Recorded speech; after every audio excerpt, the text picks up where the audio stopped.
9 classes में आपका एक बार फिर से बहुत बहुत स्वागत है। नमस्कार, मैं हूं विनोद शर्मा और इस वीडियो में हम स्टार्ट करेंगे वॉइस। तो वॉइस में दो तरह के वॉइस होता है, एक्टिव और पैसिव वॉइस। और ये टॉपिक बहुत ही इंपॉर्टेंट है क्योंकि एग्जामिनेशन के पेपर में हमें बहुत सारे क्वेश्चन देखने को मिलते हैं।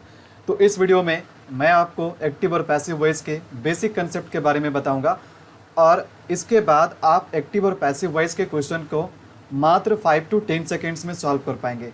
तो हम बहुत ज़्यादा रूल्स के बारे में डिस्कस नहीं करेंगे, सिंपल कंसेप्ट के बारे में जानेंगे, एक्चुअल चीज़ जानने की कोशिश करेंगे कि वॉइस हम किसे कहते हैं और वॉइस से क्वेश्चन किस तरीके से पूछे जाते हैं, एक्टिव वॉइस क्या होता है, पैसिव वॉइस क्या होता है। तो मैं आपको एक बहुत ही शानदार ट्रिक बताऊंगा और इस ट्रिक से आप एक्टिव और पैसिव वॉइस के क्वेश्चन को देखते ही सॉल्व कर पाएंगे। तो चलिए शुरू करते हैं। तो देखो वॉइस क्या होता है।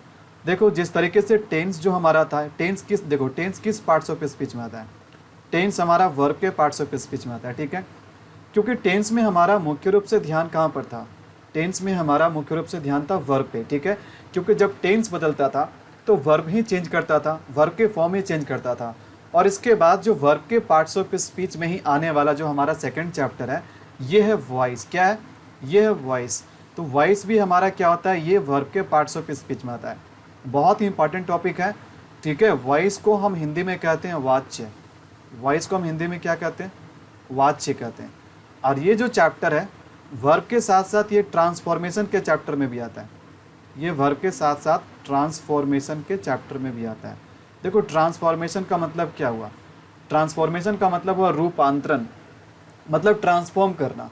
देखो ट्रांसफॉर्मेशन के चैप्टर में ही आप रिमूव टू पढ़ते हो, ट्रांसफॉर्मेशन में आप एक्टिव और पैसिव वॉइस पढ़ते हो, ट्रांसफॉर्मेशन में ही आप अफर्मेटिव से नेगेटिव में, नेगेटिव से इंटरोगेटिव में, इस तरह से आप सेंटेंसेस को कन्वर्ट करना सीखते हो। और ट्रांसफॉर्मेशन में ही आपको क्या मिलता है? नरेशन मिलता है, डायरेक्ट स्पीच और इनडायरेक्ट स्पीच। तो देखो ट्रांसफॉर्मेशन में जब कभी भी हमें ट्रांसफॉर्मेशन से क्वेश्चन मिलता है तो हम वास्तव में करते क्या हैं? हम वास्तव में एक सेंटेंस को दूसरे फॉर्म में चेंज करते हैं, यानी उसके फॉर्म को ट्रांसफॉर्म करते हैं, उसको बदलते हैं।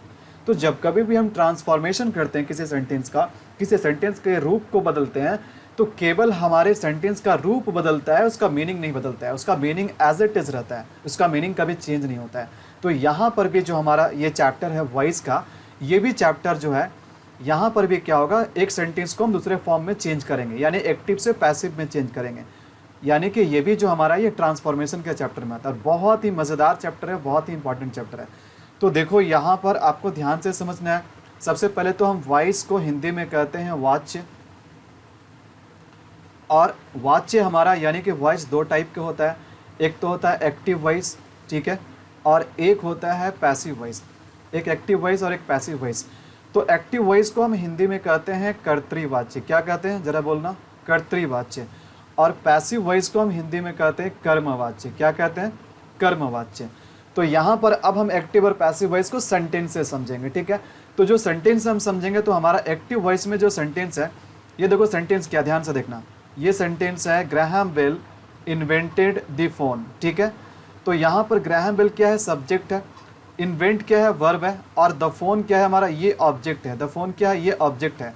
वहीं अगर हम देखते हैं सेकंड सेंटेंस, देखो सेकंड जो सेंटेंस हमारा है, इसी सेंटेंस को ट्रांसफॉर्म किया गया है। इस सेंटेंस को अगर हम पैसिव में ट्रांसफॉर्म करेंगे तो पैसिव में हमारा एग्जांपल क्या हो जाएगा? The phone was invented by Graham Bell, ठीक है। तो ग्राहम बेल यहाँ पर ऑब्जेक्ट है। तो यहाँ पर देखो सबसे पहले हम सब्जेक्ट के कंसेप्ट को जानते हैं। देखो सेंटेंस में हमें बेसिकली तीन चीज़ मिलता है। सेंटेंस में तीन चीज़ क्या मिलता है? एक तो हमें सब्जेक्ट मिलता है, एक हमें वर्ब मिलता है और एक हमें ऑब्जेक्ट मिलता है।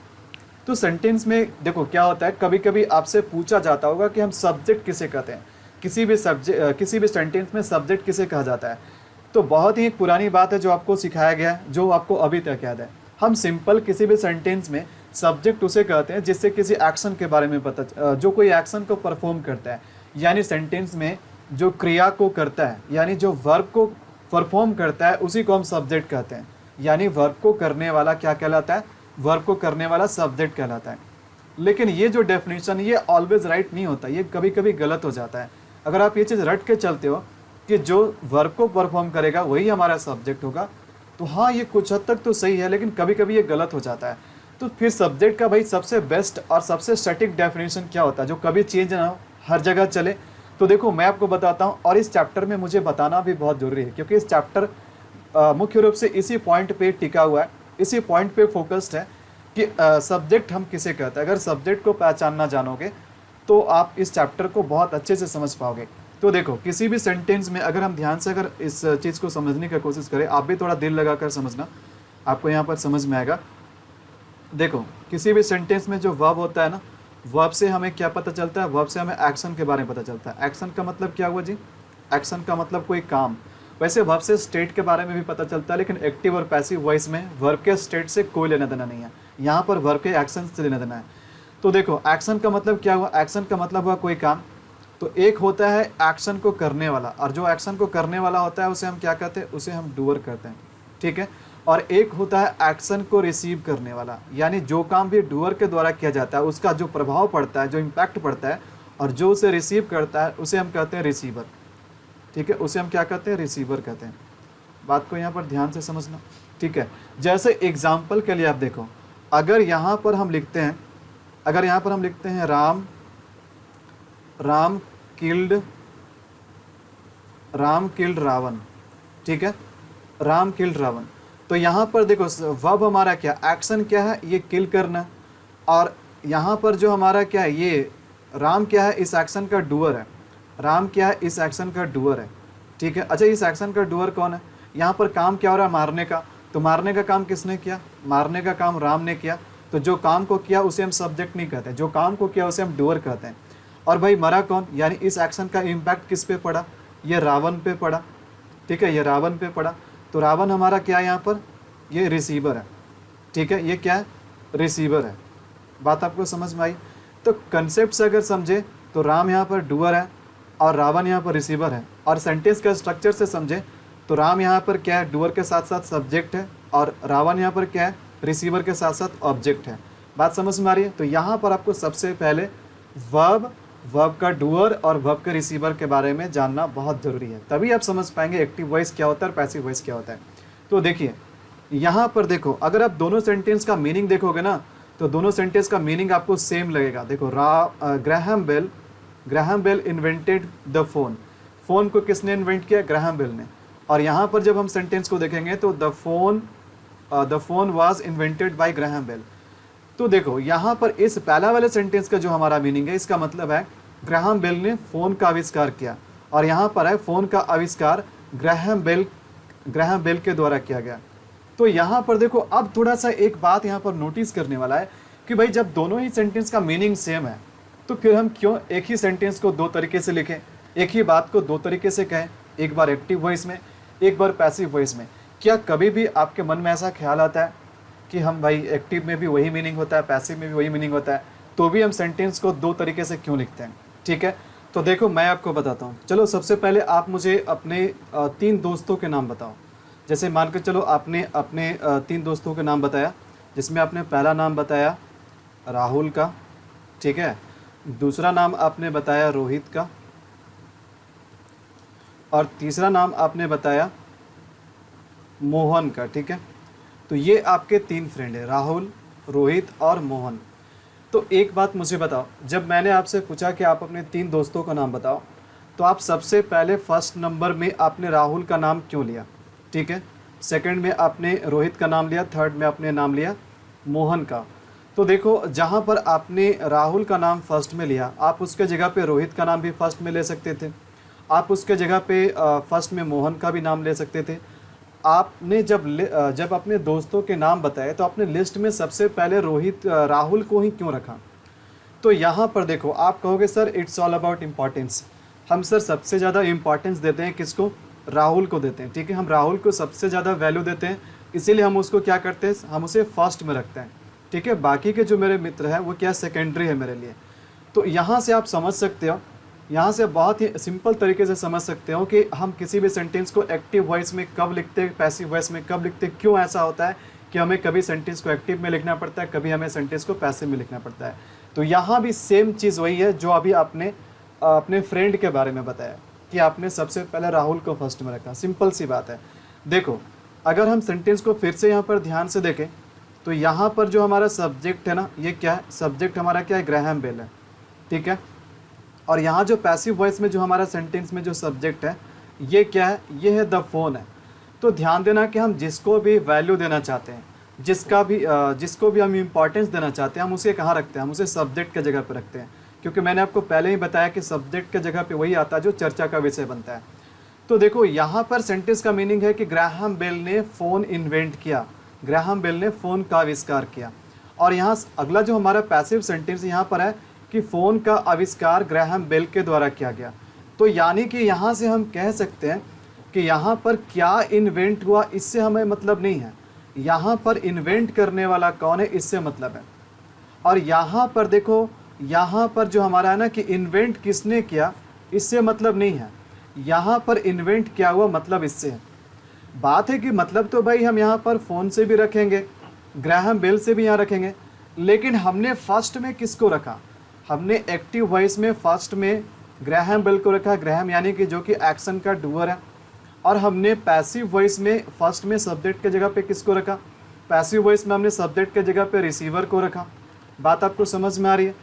तो सिंपल सी बात है कि हम वैल्यू किसको देना चाहते हैं। अगर हम डूअर को वैल्यू देना चाहेंगे तो हम सेंटेंस को एक्टिव वॉइस में बनाएंगे, ठीक है। अगर हम वैल्यू देना चाहेंगे किसको, अगर हम वैल्यू देना चाहेंगे रिसीवर को, तो हम सेंटेंस को किस में बनाएंगे, हम सेंटेंस को पैसिव वॉइस में बनाएंगे। तो बहुत ही सिंपल है, आप इसे यहाँ से समझ सकते हो कि कब हमारा ये चीज़ होता है कि हम सेंटेंस को एक्टिव में लिखते हैं और सेंटेंस को पैसिव में लिखते हैं। यहाँ पर ध्यान देना, सिंपल सी बात है, एक्टिव सेंटेंस को कैसे पहचानेंगे और पैसिव सेंटेंस को कैसे पहचानेंगे। ध्यान देना कि अगर हमारा सब्जेक्ट जो है, सेंटेंस में जो सब्जेक्ट है वो वर्ब का डूअर है, वो वर्ब का डूअर है, तो सेंटेंस हमारा क्या है, एक्टिव वॉइस में। और अगर जो हमारा सेंटेंस में अगर जो सब्जेक्ट है ये क्या है, रिसीवर है, ये किसका रिसीवर, वर्ब का रिसीवर है, तो सेंटेंस हमारा पैसिव वॉइस में। सिंपल सी बात है। यहाँ पर ध्यान से देखो, यहाँ पर जैसे हमने एक सेंटेंस लिखा, रावण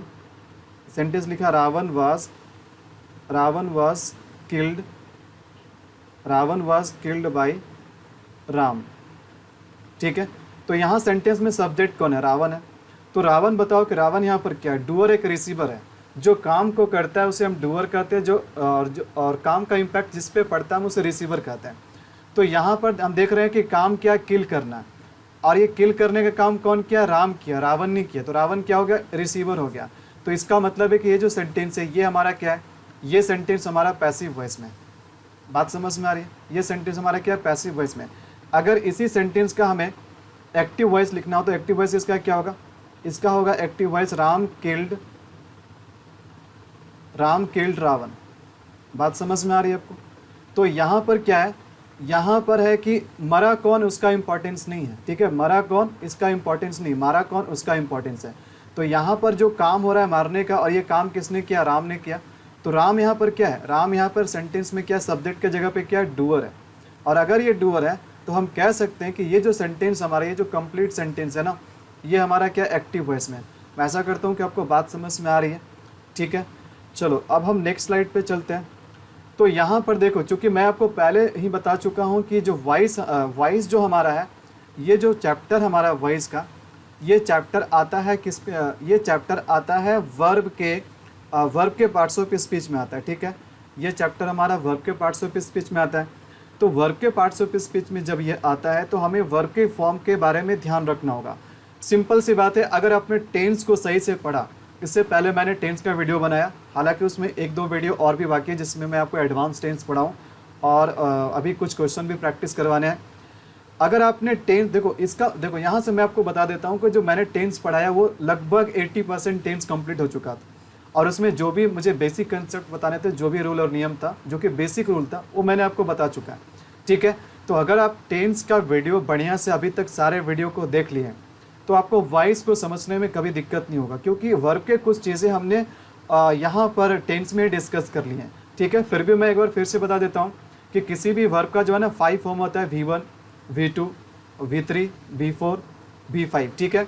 तो यहाँ पर कुछ एग्जांपल लेते हैं, जैसे डू V1 के फॉर्म है, डू का हमारा सेकंड फॉर्म क्या है, डिड है, डू का थर्ड फॉर्म क्या है, डन है, डू का फोर्थ फॉर्म क्या है, डूइंग है। किसी का भी देखो फोर्थ फॉर्म बहुत आसान है। कैसे आसान है, अगर आपको किसी भी वर्ब के अंत में ING लगा हुआ मिल जाए तो इसका मतलब है कि क्या है, ये हमारा V4 है। और डज क्या, V5 है। तो V5 को भी पहचानना बहुत आसान है, कैसे पहचानोगे आप? अगर वर्ब के अंत में आपको एस या ई एस लगा हुआ मिल जाए तो ये क्या V5 है, ठीक है। तो यहाँ पर मैं आपको लिस्ट दे रखा हूँ, ठीक है। यहाँ पर आप सभी वर्ब के पांचों फॉर्म को ध्यान से देखिए। वैसे तो बहुत सारे वर्ब होते हैं, लेकिन ये सारे वर्ब बहुत ज़्यादा बार यूज़ होगा एक्टिव और पैसिव के सेंटेंस में। इवन टेंस में भी इन सारे वर्ब का इंपॉर्टेंस था, तो इन सारे वर्ब के 5 फॉर्म के बारे में आपका जानकारी बहुत ज़रूरी था, ठीक है। तो आगे हम देखते हैं, अगले स्लाइड में बढ़ते हैं। तो देखिए यहाँ पर क्या है, यहाँ पर आपको ध्यान देना होगा कि फिर से मैं टेंस के बारे में बता देता हूँ थोड़ा सा, क्योंकि एक्टिव और पैसिव वॉइस में टेंस का लेना देना है। एक्टिव और पैसिव वॉइस को वही बच्चा ठीक से समझ पाएगा जो टेंस को बढ़िया से पढ़ा है। तो देखो, प्रेजेंट टेंस बताने के लिए क्या चाहिए होता है? प्रेजेंट टेंस बताने के लिए V1 और V5। जब कभी भी हम V1 और V5 लेते हैं तो सेंटेंस हमारा क्या होता है? प्रेजेंट में होता है। बात समझ में आ रही है? और जब हम V2 लेते हैं, वर्ब का सेकेंड फॉर्म लेते हैं, तो सेंटेंस हमारा क्या होता है? पास्ट में होता है। और जब हम शैल या विल के साथ V1 लेते हैं तो हमारा सेंटेंस क्या होता है? फ्यूचर में होता है। बात समझ में आ रही? आई होप कि यहाँ भी आपको समझ में आया। अब देखो, अब जो हमारा आगे है, अब यहाँ पर भी आपको नोटिस करना है, थोड़ा सा ध्यान से दिल लगा कर देखना है। यहाँ पर फॉर्मेशन ऑफ पैसिव वॉइस के जो सबसे मुख्य बिंदु है, इसके बारे में मैं आपको बताऊंगा, और यहीं से आपका एक्टिव और पैसिव के क्वेश्चन सॉल्व होगा, इसलिए बहुत ध्यान से समझिएगा। तो कभी भी सेंटेंस को आप एक्टिव से पैसिव में कन्वर्ट करते हो, पैसिव से एक्टिव में कन्वर्ट करते हो, तो सबसे पहला जो आपका ध्यान है वो कहाँ होना चाहिए? पहला पॉइंट पे, subject and object change their places, ठीक है। तो जब हम सेंटेंस को एक्टिव से पैसिव में कन्वर्ट करते हैं, ठीक है, पैसिव से एक्टिव में कन्वर्ट करते हैं, तो जो हमारा ये सब्जेक्ट होता है वो ऑब्जेक्ट बन जाता है, जो ऑब्जेक्ट होता है वो सब्जेक्ट बन जाता है। यानी सब्जेक्ट और ऑब्जेक्ट क्या करते हैं? आपस में अपने अपने स्थान को बदल लेते हैं। जैसे कि यहाँ पर सेंटेंस में देखो, यहाँ एग्जाम्पल में ध्यान देना, AR का मतलब वो एक्टिव रूल, आप इसे एक्टिव वॉइस के रूप में भी समझ सकते हैं। तो मोहन हेल्प सोहन, तो मोहन यहाँ पर क्या है? सब्जेक्ट है, और सोहन हमारा क्या? ये ऑब्जेक्ट है, ठीक है। हेल्प्स क्या है? वर्ब है। तो ये सेंटेंस हमारा क्या? एक्टिव वॉइस में। एक्टिव वॉइस में क्यों है? क्योंकि मोहन जो हमारा क्या? ये वर्ब का डूअर है। अब इसे जब हम पैसिव में कन्वर्ट करेंगे, तो पैसिव में कन्वर्ट करने के लिए देखो क्या हो गया, जो सोहन हमारा क्या है, अभी एक्टिव वॉइस में ऑब्जेक्ट है, ये क्या हो गया? पैसिव वॉइस में सब्जेक्ट बन गया। देखो PR का मतलब पैसिव रूल, आप इसे पैसिव वॉइस से भी समझ सकते हो। और यहाँ पर इज हेल्प्ड हमारा क्या? वर्ब है, और जो मोहन यहाँ पर एक्टिव में हम देख रहे हैं कि ये सब्जेक्ट है, ये क्या बन गया? ये ऑब्जेक्ट बन गया। तो सबसे पहला काम है सब्जेक्ट को ऑब्जेक्ट में चेंज करना, ऑब्जेक्ट को सब्जेक्ट में चेंज करना। और देखो यहाँ पर जो सेकंड पॉइंट है, ये वेरी वेरी इंपॉर्टेंट पॉइंट है, मोस्ट इंपॉर्टेंट पॉइंट है। देखो मैं यहाँ पर लिख देता हूँ, वेरी वेरी इंपॉर्टेंट पॉइंट। आप दूसरे पॉइंट को भूल जाओ चलेगा, इस पॉइंट को अगर भूलोगे तो समझो कि आपका बहुत सारा नुकसान होने वाला है। आप एक्टिव पैसिव को ध्यान से नहीं समझ पाओगे, ठीक से नहीं समझ पाओगे। तो ध्यान देना, यहाँ पर बहुत ही इंपॉर्टेंट पॉइंट है, B plus verb 3 is most important for passive voice. Active voice simple सी बात है, अगर हमने यहाँ पर टेंस को पढ़ लिया तो एक्टिव वॉइस को बहुत अच्छे से समझ लिया। यहाँ पर जो हमारा मेन ध्यान होगा ये पैसिव पे होगा, ठीक है। हम यहाँ पर पैसिव के फॉर्मेशन के बारे में जान रहे हैं। तो देखो बी प्लस वर्ब 3 जो है ना, ये एक्टिव से पैसिव और पैसिव से एक्टिव में चेंज करने के लिए बहुत इंपॉर्टेंट है। तो यहाँ पर जो बी प्लस वर्ब 3 ये मुख्य रूप से किसके लिए इंपॉर्टेंट है? पैसिव वॉइस के लिए इंपॉर्टेंट है। अगर आपको किसी सेंटेंस में अगर आपको बी प्लस वर्ब 3 नहीं दिखाई दिया, इसका मतलब है कि वो सेंटेंस जो है ना वो पैसिव में नहीं है। पैसिव में सेंटेंस को होने के लिए हर हाल में वहाँ पर हमें किसी न किसी रूप में बी प्लस वर्ब 3 दिखाई देना चाहिए। तो आप इसके माध्यम से भी समझ सकते हो कि सेंटेंस पैसिव है कि नहीं है। अगर आपको किसी भी सेंटेंस को ये आइडेंटिफाई करना है कि गिवन सेंटेंस पैसिव वॉइस में है कि नहीं है, तो आप सिंपल सा एक तो तरीका मैंने आपको बताया कि अगर सब्जेक्ट के जगह पे रिसीवर होगा, जैसे देखो सोहन यहाँ पर क्या है? रिसीवर है, तो वो सेंटेंस हमारा क्या होगा? पैसिव होगा। और दूसरा तरीका है कि अगर सेंटेंस में आपको बी प्लस वर्ब 3 दिखाई दे, तो सेंटेंस जो होगा ना वो हर हाल में होगा पैसिव वॉइस में होगा, पैसिव वॉइस में होगा, ठीक है। तो इसलिए बी प्लस वर्ब 3 को हम पैसिव वॉइस के आत्मा कहते हैं, ठीक है। एक बात यहाँ पर आप और ध्यान दीजिएगा, ये जो बी है ना, आपको हमेशा बी के फॉर्म में नहीं दिखाई देगा।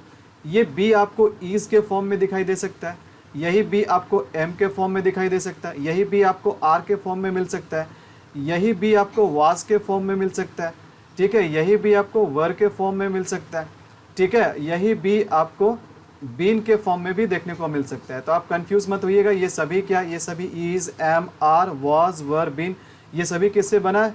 ये बी से बना है। ज़रूरत के हिसाब से यानी टेंस के अकॉर्डिंग ये बी अपना फॉर्म चेंज करते रहेगा, लेकिन सभी किसका जात वही है, ये सभी जात वही है बी का। और इसके साथ अगर भी3 अगर दिखाई दे तो सेंटेंस पक्का हमारा सेंटेंस जो है ना ये 100% सेंटेंस हमारा पैसिव वॉइस में होगा। बात आपको समझ में आ रही है। अगला पॉइंट ध्यान से देखो, अगला पॉइंट में क्या है, जो बीइंग आप देख रहे हो बी में आईएनजी लगा है, ये हम सभी सेंटेंस में यूज़ करते हैं जो कि कंटिन्यूअस का हो। Being is used in all the sentences of continuous, ठीक है। कंटिन्यूअस सेंटेंस हम किसे कहते हैं, वैसा एक्टिव वाला सेंटेंस जिसमें हमें इज मार्क के साथ वाज वर्ब के साथ आईएनजी दिखाई दे, वो सेंटेंस हमारा कंटिन्यूअस में होता है, जिसमें कोई काम होने, कोई काम जारी का सेंस दे, यानी कोई काम अभी गोइंग होने चल रहा है। जैसे अगर हम बोलते हैं राम इज प्लेइंग, ठीक है, Ram is playing cricket, Ram is playing cricket. तो यहाँ पर ध्यान देना कि ये जो सेंटेंस हमारा ना ये एक्टिव वॉइस में है और क्या है, कंटिन्यूअस में, क्योंकि यहाँ पर हमें मेन वर्ब के रूप में दिखाई दिया आईएनजी के रूप में। तो अगर हम इसी सेंटेंस को पैसिव में कन्वर्ट करेंगे ना, तो इस आईएनजी के बदले में हम क्या करेंगे, इस आईएनजी के बदले में हम बीइंग लगाएंगे, जिसके बारे में यहाँ 3rd नंबर पॉइंट में लिखा गया, मेंशन किया गया, ठीक है। अगला पॉइंट ध्यान से समझना कि अगर सेंटेंस आपका परफेक्ट में, सेंटेंस अगर आपका परफेक्ट में है तो हम क्या करेंगे कि परफेक्ट का, अगर हम परफेक्ट सेंटेंस का पैसिव बना रहे हैं तो हम उसमें बीन लगाएंगे। क्या लगाएंगे बाबू, बीन लगाएंगे। तो जैसे यहाँ पर ध्यान देना, परफेक्ट सेंटेंस हम किसे कहते हैं, सिंपल सी बात है, टेंस आपने पढ़ा तो आपको पता होगा, जिसमें हैव, हैज़ या हैड रहे। जैसे हमने लिखा Ram has played cricket, Ram has played cricket. तो यहाँ पर जो हैज़ प्लस वर्ब 3 दिखाई दिया ना, सेंटेंस क्या पैसिव है। अगर किसी सेंटेंस में हैव, हैज़ या हैज़ के साथ हमें V3 दिखाई दे तो वो सेंटेंस हर हाल में क्या होता है, परफेक्ट में होता है। और अगर इस परफेक्ट सेंटेंस को अगर हम पैसिव वॉइस में कन्वर्ट करेंगे तो यहाँ पर हम क्या करेंगे, बीन जरूर लगाएंगे। ये सब इंपॉर्टेंट पॉइंट है जो आगे आप जब क्वेश्चन सॉल्व करोगे तो यही सारे जो पॉइंट है ना आपके लिए ब्रह्मास्त्र के रूप में काम करेगा। आप तभी सेकंड्स में क्वेश्चन को सॉल्व कर पाओगे। 3 पॉइंट्स को आप बहुत ही ध्यान से समझना। एक देखो यहाँ पर जो आखिरी पॉइंट नंबर 5 है, ये क्या, ओनली ट्रांजिटिव वर्ब्स है पैसिव वॉइस। तो केवल हम ट्रांजिटिव वर्ब्स के पैसिव वॉइस बनाते हैं, ठीक है, इन ट्रांजिटिव का नहीं। अब भाई एक चक्कर आ गया कि भाई हम ट्रांजिटिव वर्ब किसे कहते हैं, इन ट्रांजिटिव वर्ब किसे कहते हैं, ठीक है। तो सबसे पहले मैं आपको समझा देता हूँ ट्रांजिटिव और इन ट्रांजिटिव क्या होता है। देखो ट्रांजिटिव वर्ब किसे कहते हैं, ट्रांजिटिव वर्ब को हम हिंदी में कहते हैं सकर्मक क्रिया। ट्रांजिटिव वर्ब को हम कहते हैं हिंदी में सकर्मक क्रिया। और एक होता है इन ट्रांजिटिव वर्ब, और इन ट्रांजिटिव वर्ब को हम कहते हैं अकर्मक क्रिया। क्या कहते हैं, अकर्मक क्रिया। तो यहाँ पर ध्यान दीजिएगा, ट्रांजिटिव वर्ब हम किसे कहते हैं, that take objects after them. वैसा वर्ब जो अपने बाद ऑब्जेक्ट ले सकता है, यानी कि अपना जो एक्शन है ना वो आगे पास ओवर कर सकता है, ठीक है, उसे हम कहते हैं transitive verb.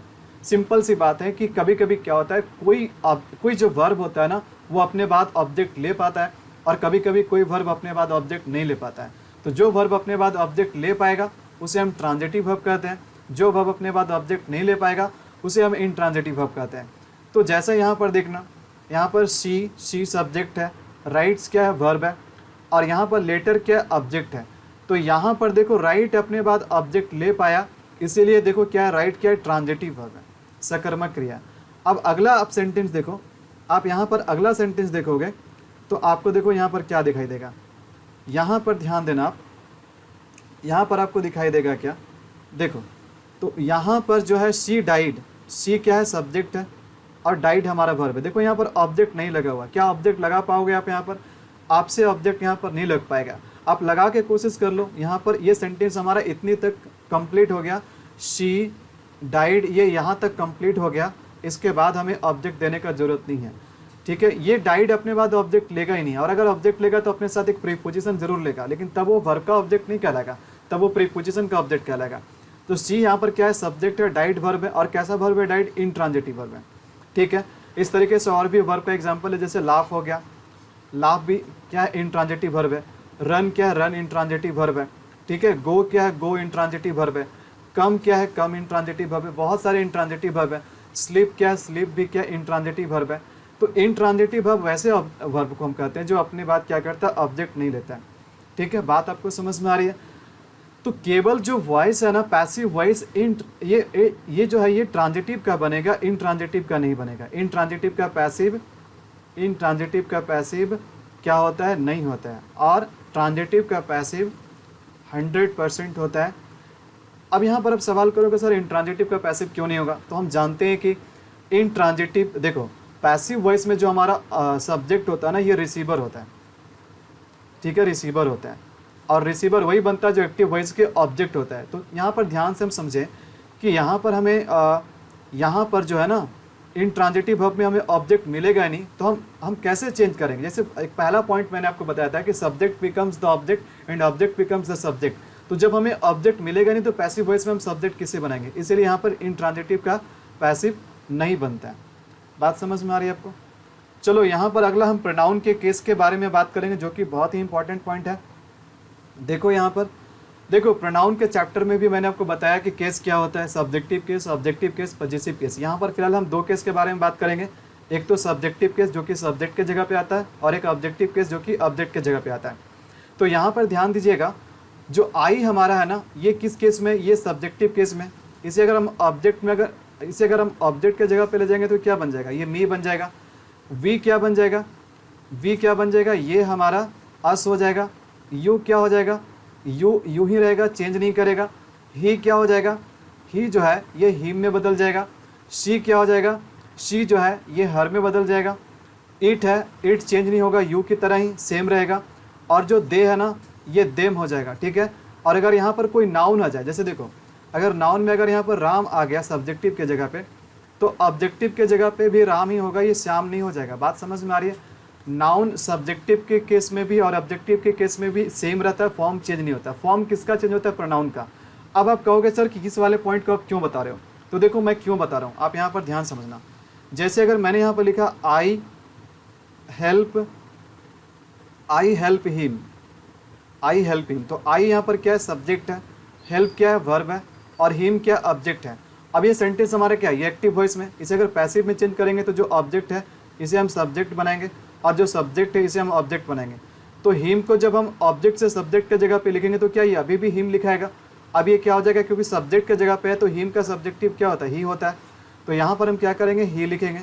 He is helped by, और जो यहाँ पर आई सब्जेक्टिव है यहाँ पर क्या बन जाएगा, मी बन जाएगा। तो इसलिए मैं इस पॉइंट को बता रहा हूँ, केस वाला पॉइंट को बता रहा हूँ, क्योंकि सब्जेक्टिव और ऑब्जेक्टिव के रूप में चेंज करते समय इसका फॉर्म भी चेंज होता है, ठीक है। नेक्स्ट पॉइंट पे ध्यान दीजिए, बहुत ही इंपॉर्टेंट पॉइंट है, और ये सेंटेंस के स्ट्रक्चर से रिलेटेड है।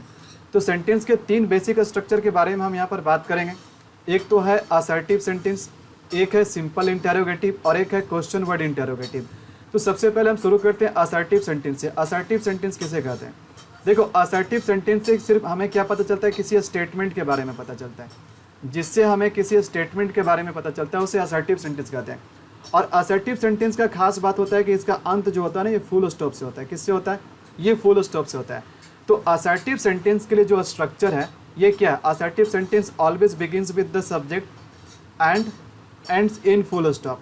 असर्टिव सेंटेंस जो है ना सब्जेक्ट से स्टार्ट होता है, ठीक है। इसके बाद वर्ब आ सकता है, ऑब्जेक्ट आ सकता है, और इसका अंत जो होता है ये ऑलवेज फुल स्टॉप से होता है। तो ये खासियत है असर्टिव सेंटेंस का। और असर्टिव सेंटेंस से हमें किसी स्टेटमेंट के बारे में पता चलता है। स्टेटमेंट नेगेटिव भी हो सकता है, स्टेटमेंट पॉजिटिव भी हो सकता है। जैसे अगर हम बोलेंगे राम रीड्स बुक, तो ये क्या है, ये हमारा ये एक पॉजिटिव स्टेटमेंट है। Ram does not read book, तो ये क्या है, ये नेगेटिव स्टेटमेंट है। अब आते हैं interrogative, simple interrogative. Simple interrogative को हम यस नो इंटेरोगेटिव भी कहते हैं। हम इसे यस नो इंटेरोगेटिव क्यों कहते हैं, क्योंकि जब मैं सिंपल इंटेरोगेटिव से सवाल करूंगा तो इसका आंसर जो आएगा ये यस या नो में आएगा। जैसे अगर मैं बोलूँगा क्या आप पढ़ते हैं, तो आप जवाब क्या दोगे, यस या नो में। अगर पढ़ते होगे तो बोलोगे हाँ, नहीं पढ़ते होगे तो बोलोगे ना। तो इसका जवाब यस नो में आता है। और सिंपल इंटेरोगेटिव का खास पहचान ये है कि ये always starts with helping verb. ये हेल्पिंग वर्ब से स्टार्ट होता है, ठीक है। हेल्पिंग वर्ब के जगह पे भी मॉडल हेल्पिंग आ सकता है, यानी कैन कुड भी आ सकता है, शैल विल भी आ सकता है। और उसके बाद सब्जेक्ट। सिंपल सी बात है, बीच में क्या आ रहा है उस पर हम ज़्यादा ध्यान न देंगे। ये स्टार्ट होगा हेल्पिंग वर्ब से और अंत किससे होगा, क्वेश्चन मार्क से। ये पहचान किसका है, ये पहचान जो है ना ये सिंपल इंटेरोगेटिव का है। अब देखो एक जो हमारा आखिरी इंटेरोगेटिव है ये क्वेश्चन वर्ड इंटेरोगेटिव।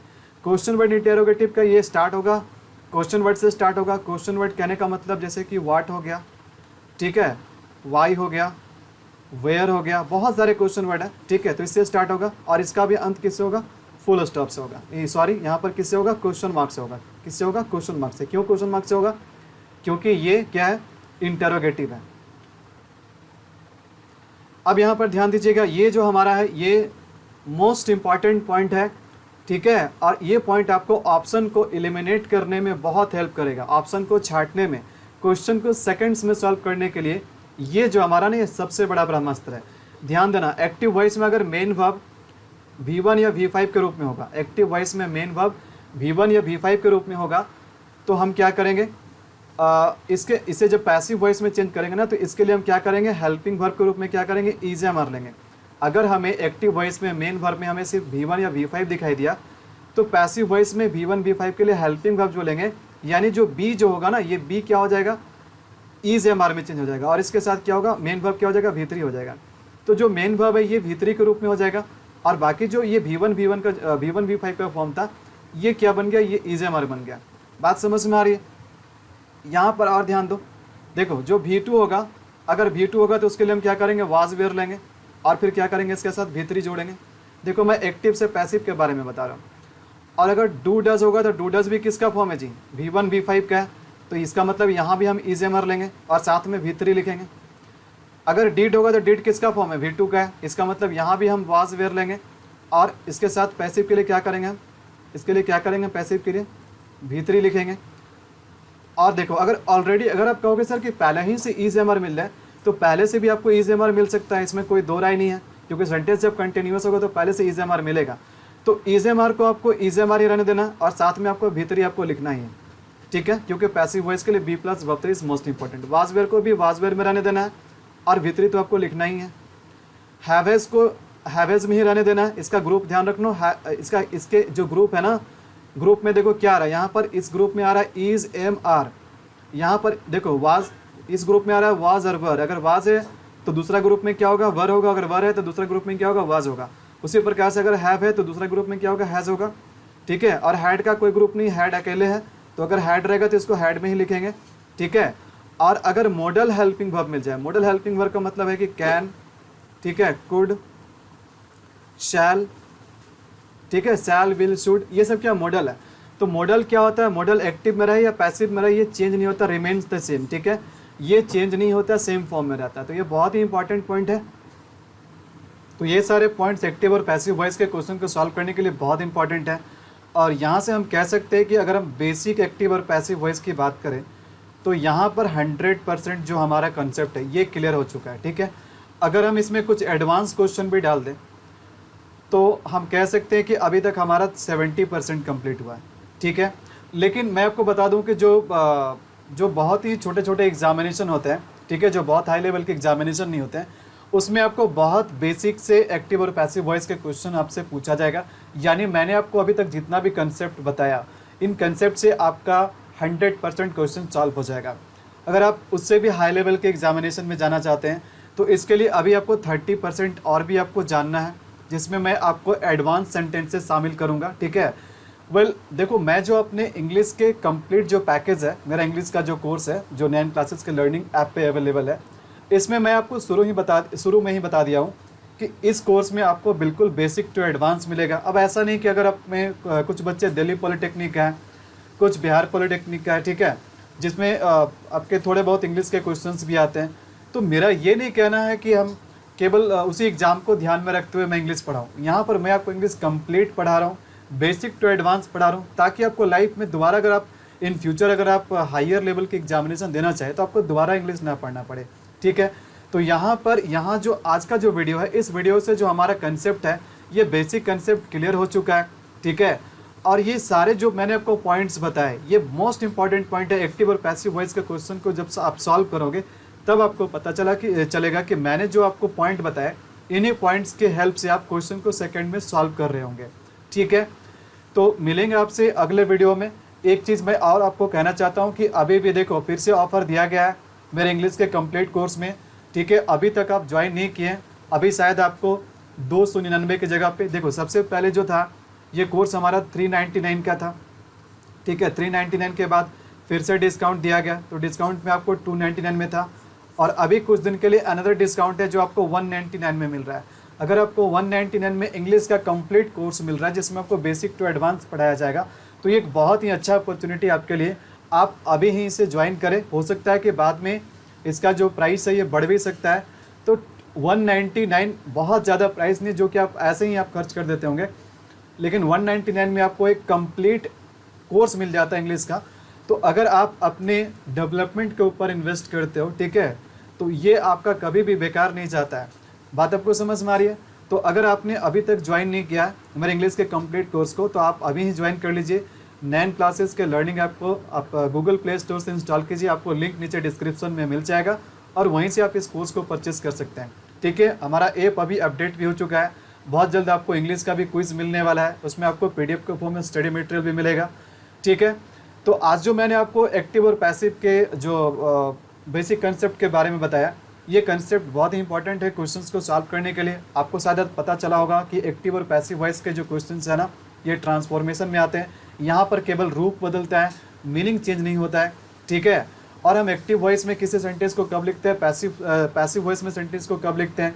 ठीक है, हम रिसीवर किसे कहते हैं, डूअर किसे कहते हैं, ये भी मैंने आपको बताया। उसके बाद साथ ही साथ जो हमने बताया कि B+verb3 is most important for passive voice, है ना। साथ ही साथ मैंने आपको बताया कि अगर आपको एक्टिव और पैसिव को अगर और भी अच्छे से समझना है तो आपका टेंस पे कमांड बहुत अच्छा होना चाहिए। फिर भी मैंने टेंस के कुछ पॉइंट्स को भी यहाँ पर शामिल किया।